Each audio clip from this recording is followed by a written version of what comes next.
Hi students, this is A. Mandari Kumar Rajesh. In this video, we are going to discuss life process in bacteria, which means the respiration and mode of nutrition, which are very important, the vital process for the life of bacteria. So first, I am going to tell about the respiration process in bacteria. In bacteria, respiration process can be classified into two types.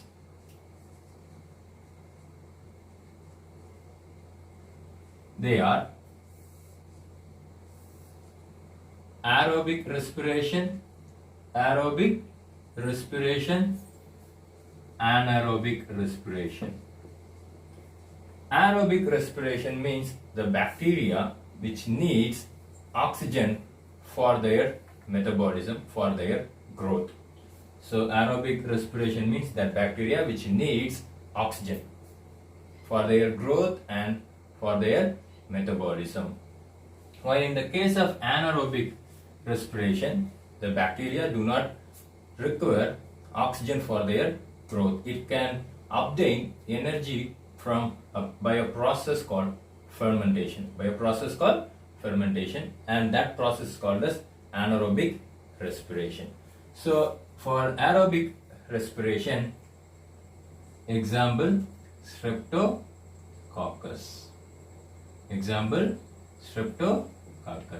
So this bacteria which needs oxygen for their metabolic process and their growth. In aerobic respiration, again it has a type. They are called as obligate aerobes. That means obligate aerobe means the bacteria which needs oxygen strictly. Without the oxygen, the bacteria, that microorganism cannot able to live. So obligate aerobes means the bacteria which needs oxygen for their growth. Without that oxygen, that bacteria not able to exist. That bacteria is called as obligate aerobes. So some micrococcus bacteria are obligate aerobes which needs oxygen for their growth and metabolism. Without oxygen they do not able to live. So example micrococcus. Some micrococcus bacteria. Then in anaerobic respiration, again anaerobic respiration can be divided into two types. They are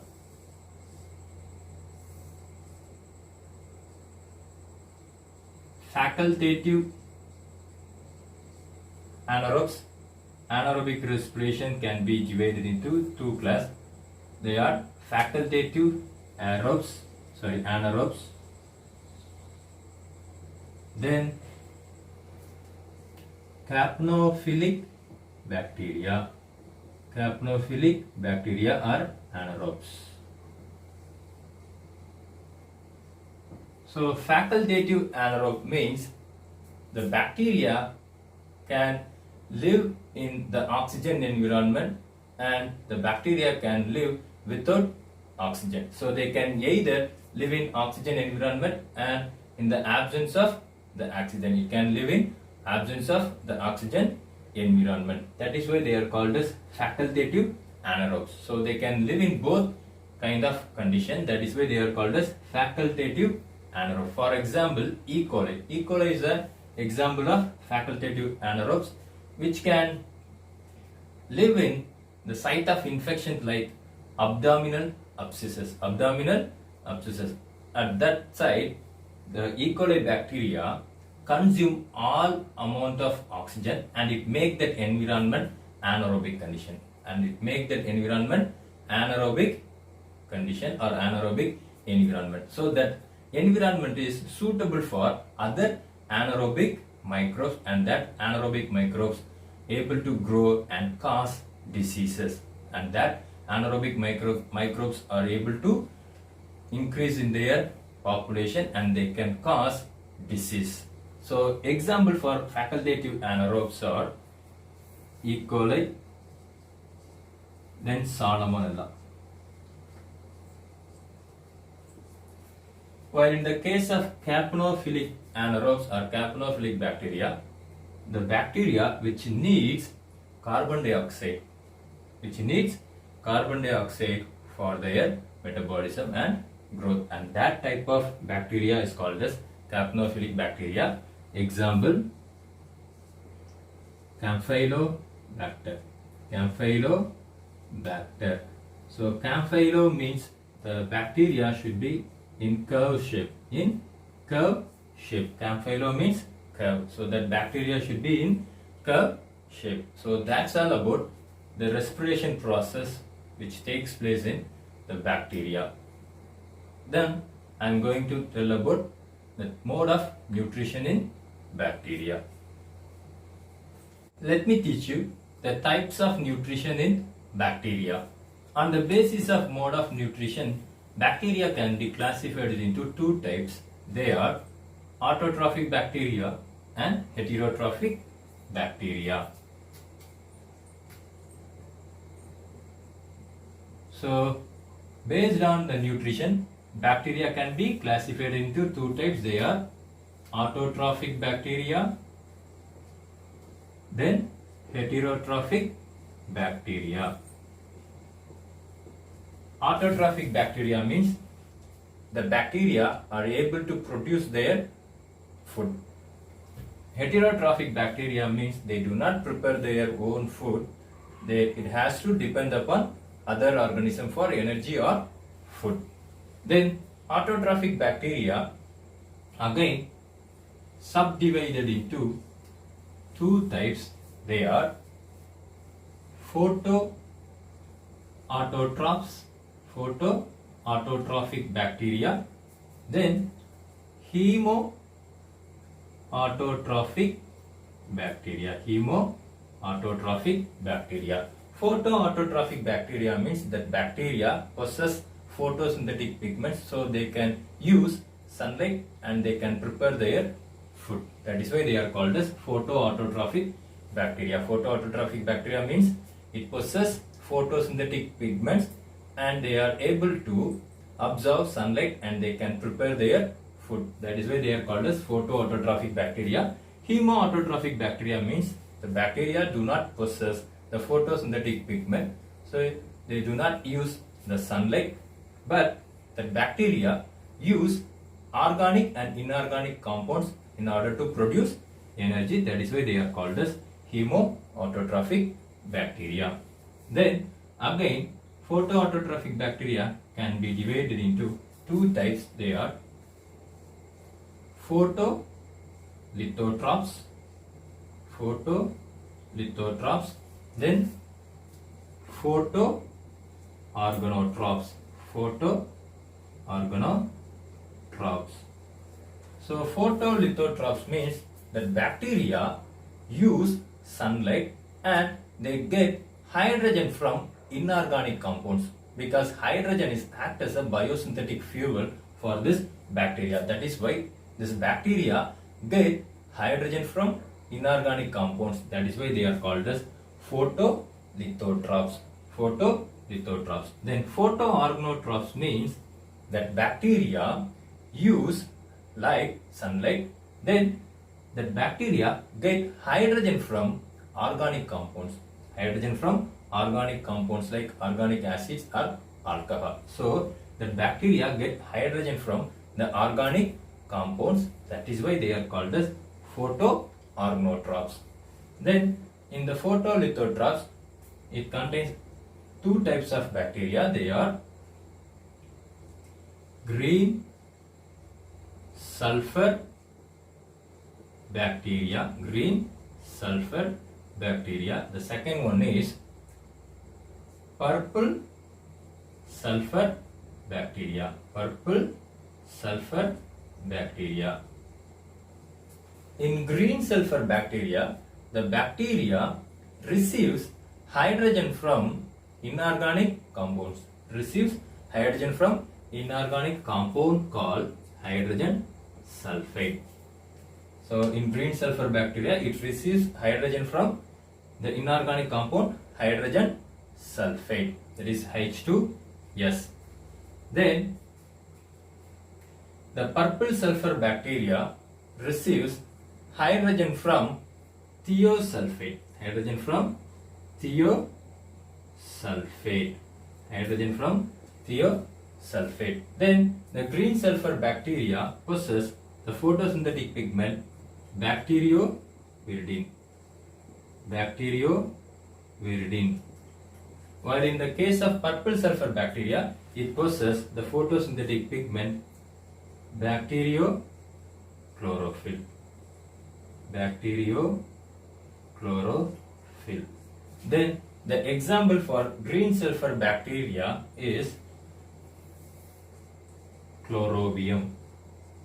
The example for green sulfur bacteria is chlorobium. Then example for purple sulfur bacteria is chromatium. Chromatium. So the purple sulfur example for purple sulfur bacteria is chromatium. Then I am going to tell about the photoorganotrophs. In photoorganotrophs, the bacteria receive the biosynthetic fuel, that is the hydrogen from organic acids or alcohol. For example, purple non-sulfur bacteria. Purple non-sulfur bacteria use sunlight and they get the biosynthetic fuel hydrogen from organic acids and alcohol. For example, the example for purple sulfur bacteria is Rhodospirillum. Rhodospirillum. So the example for the purple non-sulfur bacteria is Rhodospirillum. Then I am going to tell about hemoautotrophic bacteria.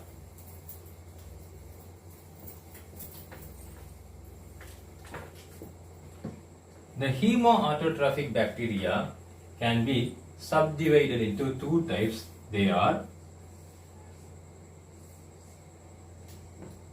hemolithotrophs,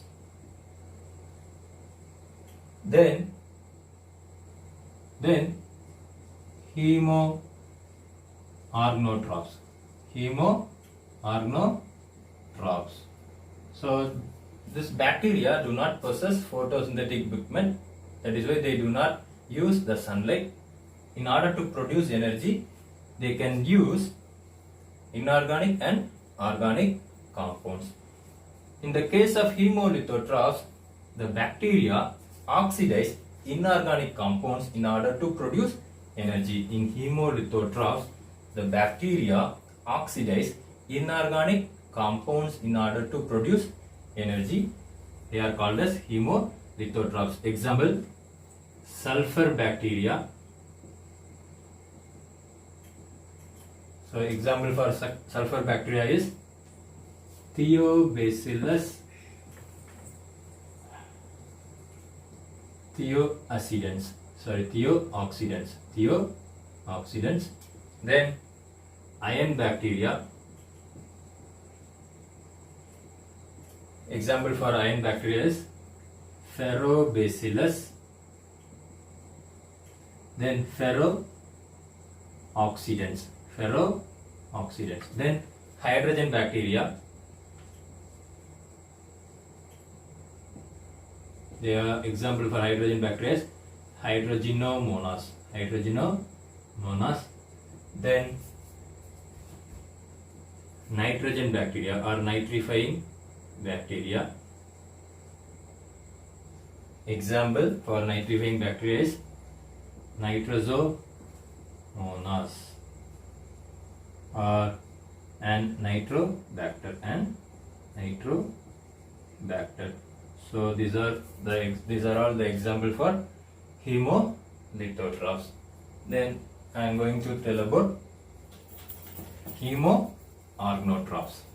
So in this type of bacteria, the bacteria oxidize organic compounds in order to release energy. So hemoorganotroph bacteria oxidize organic compounds in order to release energy. Example, methane bacteria. So example for methane bacteria is Methanococcus.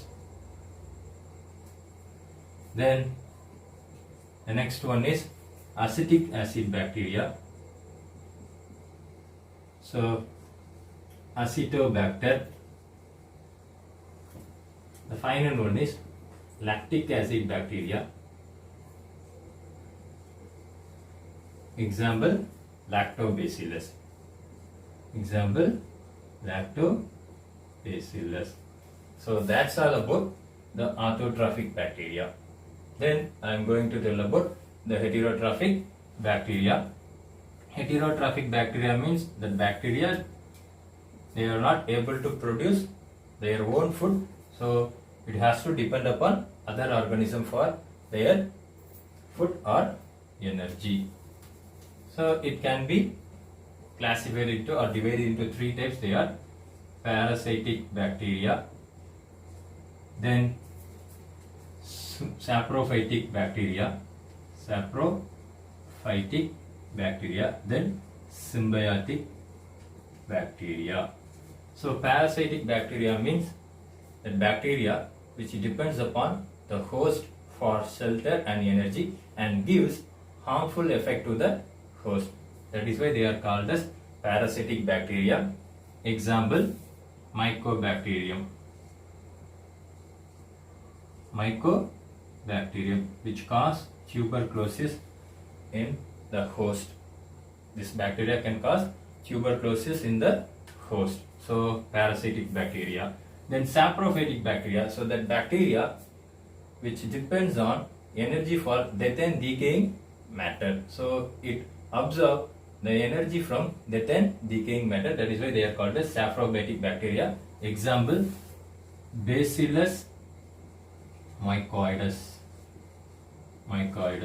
Bacillus mycoides. Then symbiotic bacteria means it make a mutual understanding between the host and this bacteria. It has a mutual understanding between the host and that bacteria. That is called symbiotic bacteria.